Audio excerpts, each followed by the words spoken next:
আপনি কি করছেন? এমন অনর্থ করবেন না মাতা।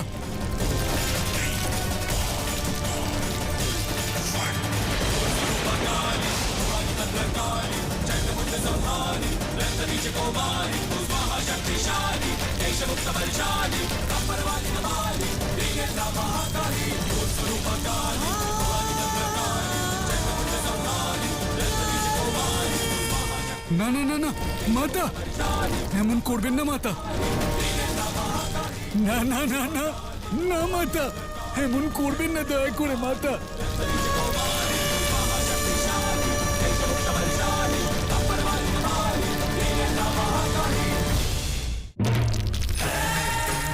যে নারীকে তার আরাধ্য যোগ্যই না ভাবে, যার থেকে তার সম্মান পদ কেড়ে নেওয়া হয়,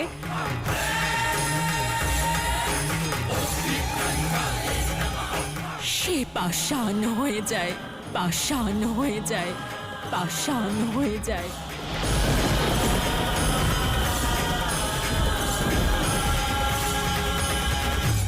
কিন্তু আমি পাষাণ হয়ে থেকেও আমার প্রতিশ্রুতি ভুলব না। এই রূপে থেকেও তোমাকে তোমার ভক্তির ফল দিতেই থাকব। কিন্তু মনে রেখো, তোমার মাতার দেওয়া এই উপহারের অপব্যবহার কখনো করো না।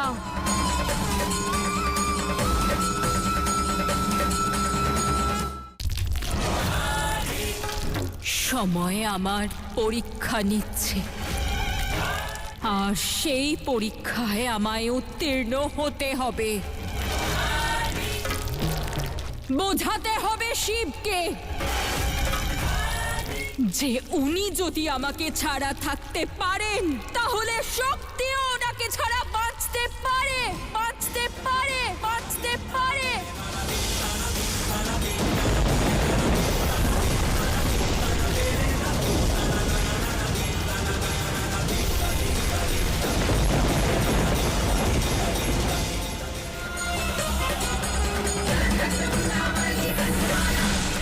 মাতা,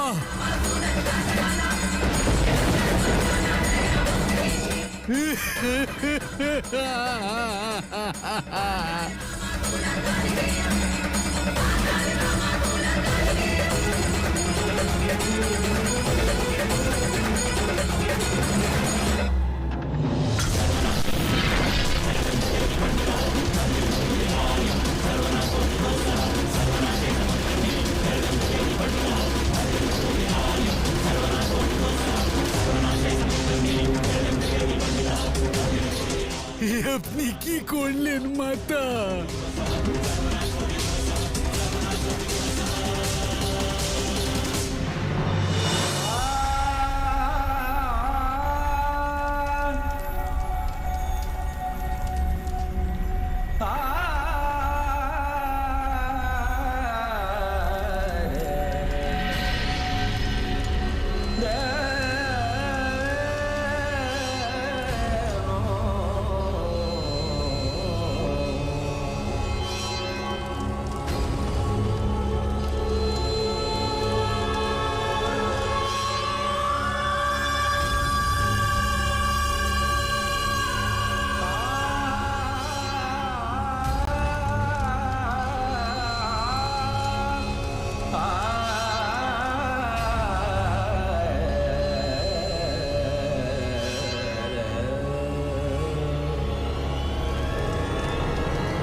মহাদেব,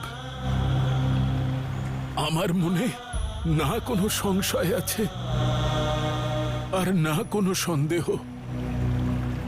আপনি আমার থেকে আমার সংসার কেড়ে নিয়েছেন, আমার স্ত্রী, আমার সন্তানকে কেড়ে নিয়েছেন, আমার ভবিষ্যৎ আমার বর্তমান, কিন্তু আমার হৃদয়ে কেবল আপনার নামই স্পন্দিত হয়। আমি আপনার এই সিদ্ধান্তের উদ্দেশ্য বুঝতে পারিনি, কিন্তু তাকে অবশ্যই স্বীকার করে নিচ্ছি। যদি এটাই আপনার ইচ্ছা হয়, তাহলে আমার দুঃখকে আপনার ভক্তির যজ্ঞে আহুতি দিলাম আমি।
হর হর মহাদেব, হর হর মহাদেব, হর হর মহাদেব।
আমার স্ত্রী জীবিত আছে।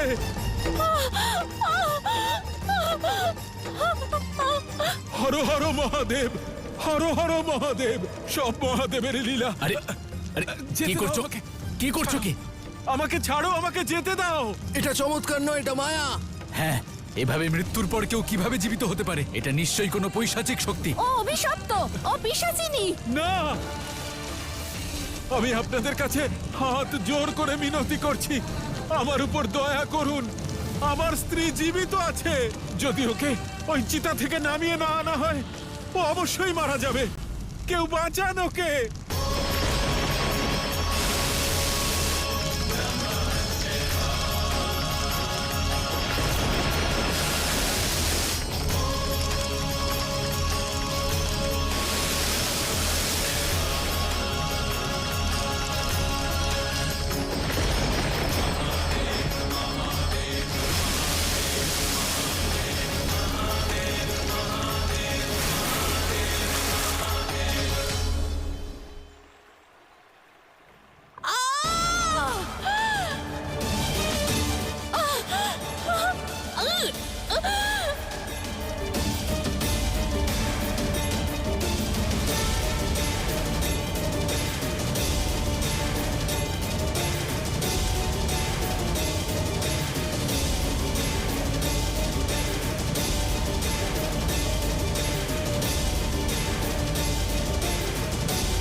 হর হর মহাদেব, হর হর মহাদেব।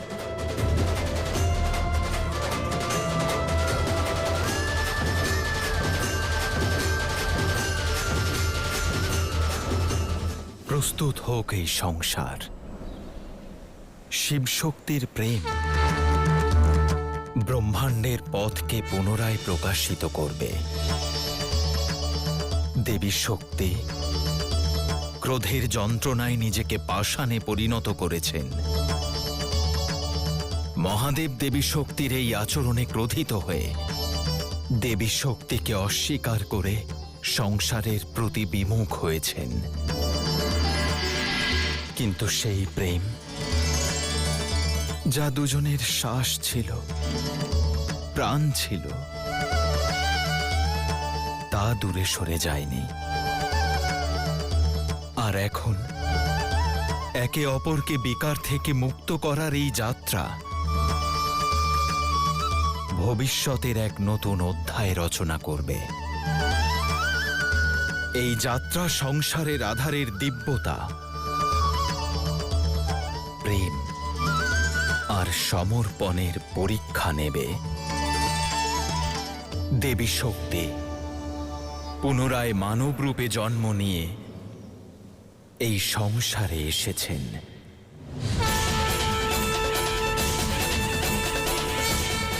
ইতিমধ্যেই গ্রাম প্রধানের মেয়ে রূপে জন্মগ্রহণ করেছেন তিনি। এবার এই মানব শরীরেই দেবী শক্তিকে তাঁর বিকার থেকে মুক্ত হতে হবে। এখন অপেক্ষা শুধু মহাদেবের, মহাদেবের সেই অবতারের যাকে কেবল প্রেমই জীবনদান করতে পারে। সবটাই এখন নিয়তির হাতে।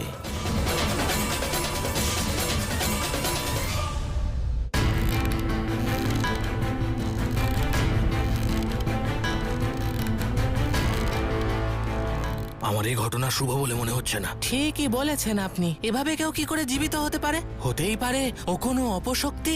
আমরা আর কি বা বলবো। দেখা যাক পণ্ডিত মশাই কি বলেন।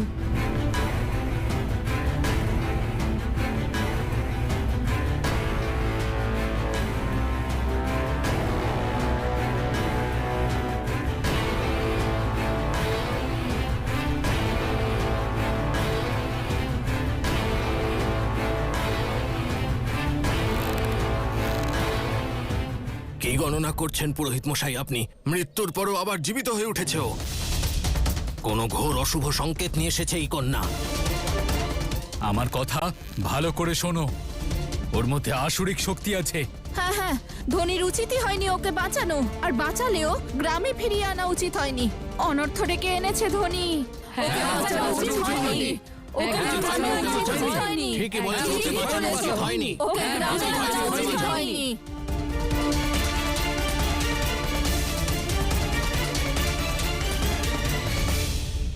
পুরোহিত মশাই, বলুন না, কোন নক্ষত্রে জন্মেছে আমার কন্যা?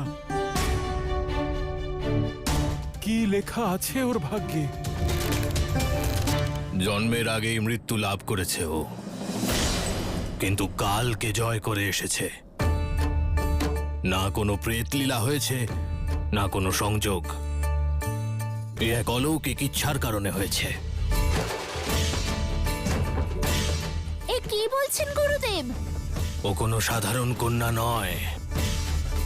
নিজের মাতাকে দ্বিতীয় জন্ম দিয়েছে ও।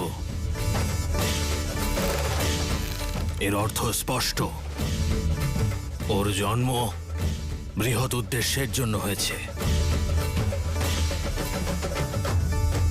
ও কোনো দিব্য শক্তির অন্তর্গত।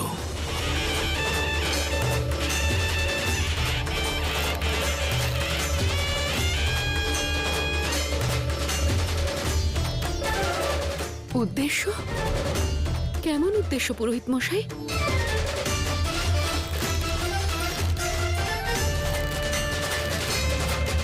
ওর জন্মের সময় নক্ষত্রদের যা অবস্থান ছিল তাতে আত্মা নয়, পূর্ণাত্মারা মনুষ্য দেহে জন্ম নেয় ধনী। ও শুধু কন্যা নয়, অপার শক্তি হয়ে এসেছে তোমার গৃহে।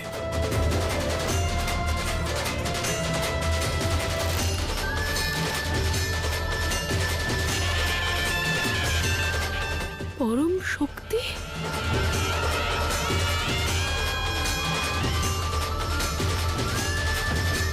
নিজের উদ্দেশ্য পূরণ করার জন্য ওর জন্ম হয়েছে। অর্থাৎ মহাদেব আমায় উদ্ধার করেছেন, আমাকে,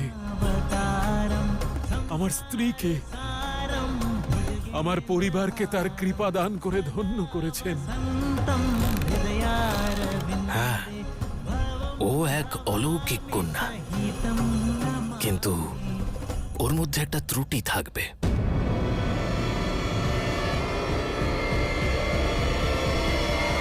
কি ত্রুটি পুরোহিত মশাই? ওর জন্ম অগ্নির মধ্যে হয়েছে। নক্ষত্রদের স্থান অনুযায়ী এই অগ্নিতত্ত্ব ওর মধ্যে সর্বদা বিরাজ করবে ক্রোধ হয়ে। ও অত্যন্ত ক্রুদ্ধ কন্যা হয়ে উঠবে। এই ক্রোধাগ্নি ওকে ওর বড় হয়ে ওঠা অব্দি দগ্ধ করবে। কিন্তু পুরোহিত মশাই, আমার কন্যার মঙ্গল হবে তো? দুশ্চিন্তার কোনো কারণ নেই। ওর ক্রুদ্ধ স্বভাব কারো কোনো অনিষ্টের কারণ হবে না। 25 বছর বয়স হওয়া পর্যন্ত নিজের মধ্যে নিজের উদ্দেশ্যকে পালন করবে ও। যখন নিজেই দিশা খুঁজে পাবে, তখন এই ক্রোধ ওর ভেতর থেকে ভস্ম হয়ে যাবে।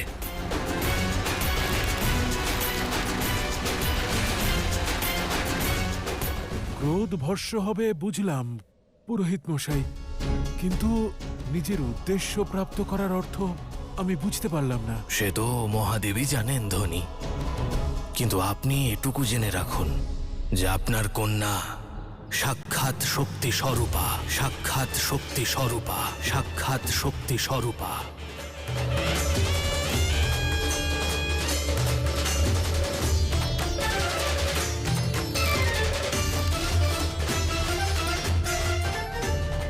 এমন এক শক্তি যা মনুষ্য দেহে জীবন ধারণের জন্য নয়, জেগে ওঠার জন্য এসেছে। এক মহান উদ্দেশ্যের জন্য জন্ম নিয়েছে, মহান উদ্দেশ্যের জন্য জন্ম নিয়েছে, মহান উদ্দেশ্যের জন্য জন্ম নিয়েছে।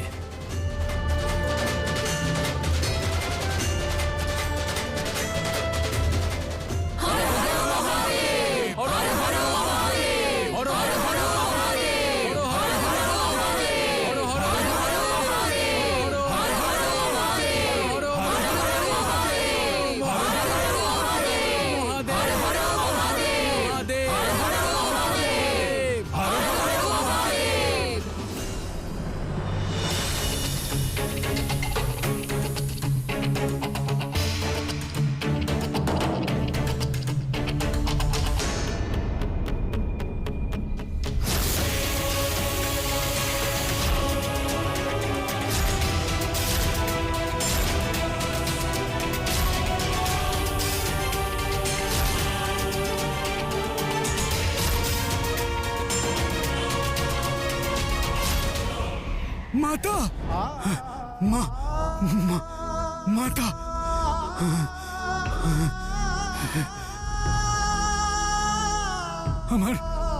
আমার মাতা ফিরে এসেছেন। আমার মাতা ফিরে এসেছেন। মাতা, মাতা, মাতা, মাতা, মাতা, আপনি নিজের পুত্রের প্রতি কেন বিমুখ হলেন মাতা? আমাকে ছেড়ে কেন চলে গেলেন? আমি শপথ করে বলছি মাতা, আমার মনে কোনো মলিনতা নেই।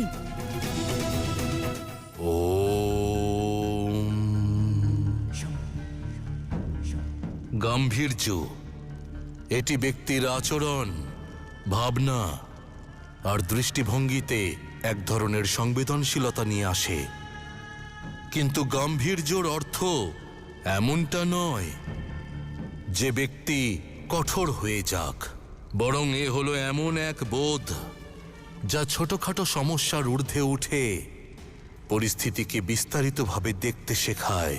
এ হলো আভ্যন্তরীণ এক স্থির শান্তির ভাব যা ব্যক্তিকে সকল সংকটে সমৃদ্ধ করে তুলতে পারে।